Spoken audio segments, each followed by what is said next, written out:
Hello everyone, আসসালামু আলাইকুম। সবাই কেমন আছো? আশা করছি সবাই ভালো আছো। বাবার বাসায় এসে তো বাবার আবদারগুলো পূরণ করতেই অনেক বেশি ভালো লাগে মেয়েদের। আমার বাবা সকালবেলা নাস্তা করার পরে 1 কাপ চা খাবে, আর রাতের বেলা মানে সন্ধ্যা হওয়ার পরেই 1 কাপ চা খাবে, তাও হচ্ছে দুধ চা। তো এই যে চাটা বানানো, এই চাটা বানানো আমাদের সব বোনেদেরই টার্গেট থাকে যে আমার বাবা কখন কখন চা খায়। তো যখনই আমরা যে বোনই আসি না কেন তাকে চা বানিয়ে খাওয়াই, আর আমার বাবাও সেই জিনিসটাই অনেক বেশি এনজয় করে।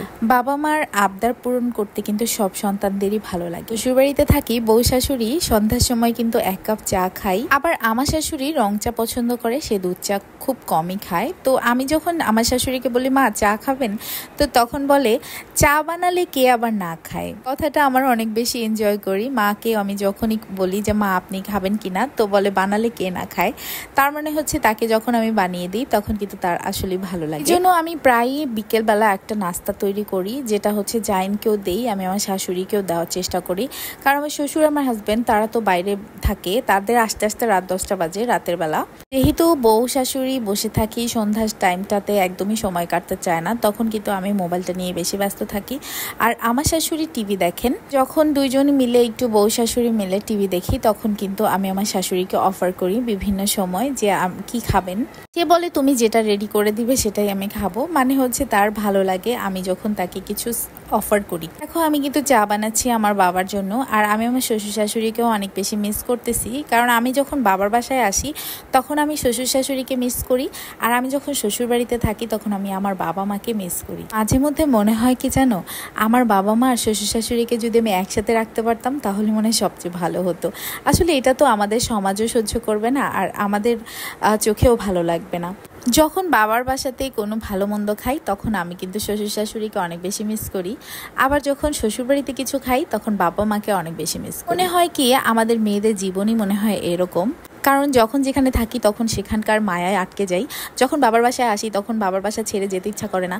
আবার যখন শ্বশুরবাড়ি থেকে আসি শ্বশুরবাড়িতে ছেড়ে আসতে ইচ্ছা করে না। কারণ প্রত্যেকটা জায়গায় থাকতে থাকতে একটা অন্যরকম মায়া সৃষ্টি হয়, আর সেই মায়াটা কাটিয়ে উঠতে কিছুদিন সময় লাগে। আসলে বাবার বাসা শ্বশুরবাড়িতে যাওয়ার একটাই কারণ হচ্ছে যেহেতু জাইন ছোট, তো ওকে দেখার জন্য কিছুদিন পরপরই সবারই মন টানে। বাবার বাড়িতে তো জাইনের খালারা, তারপরে নানু নানা, এরা সবাই পাগল হয়ে যায় কিছুদিন জাইনকে না দেখতে পেরে।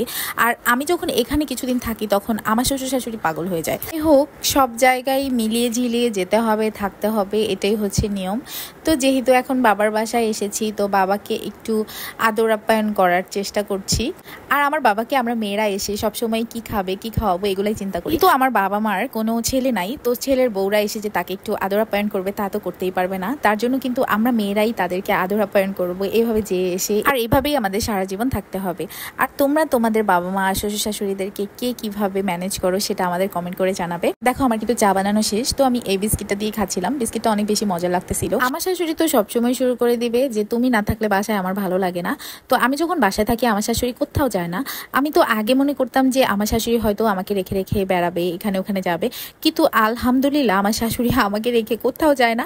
কিন্তু আমি তাকে জোর করে পাঠাই, কারণ তারও একটা মন আছে, তারও একটা ইচ্ছা থাকতে পারে। তো আমি কিন্তু তার বাবার বাড়িতে, তার বোনেদের বাড়িতে তাকে ঠেলে ঠেলে পাঠিয়ে দিই যে আপনি যান, আপনি গিয়ে কিছুদিন থেকে আসেন। কারণ বোনদের বাসায়, বাবা মার বাসা আশেপাশে থাকলে সেখানে আসলে মন টানে কিছুদিন পর পর। কিন্তু আমার শাশুড়িও আমার মতোই হয়ে গেছে, তারও যেতে ইচ্ছা করে না আমাকে রেখে। একটা জিনিস কি, আমার মা শাশুড়ি দুইজনই আগে আমার জন্য পাগল ছিল, আর এখন তাদের নাতির জন্য পাগল। আসলে এটাই হয়তো নিয়ম। ভালো থাকো, সুস্থ থাকো। আজকের মতো এই ব্লগটা এই পর্যন্তই। আল্লাহ হাফিজ।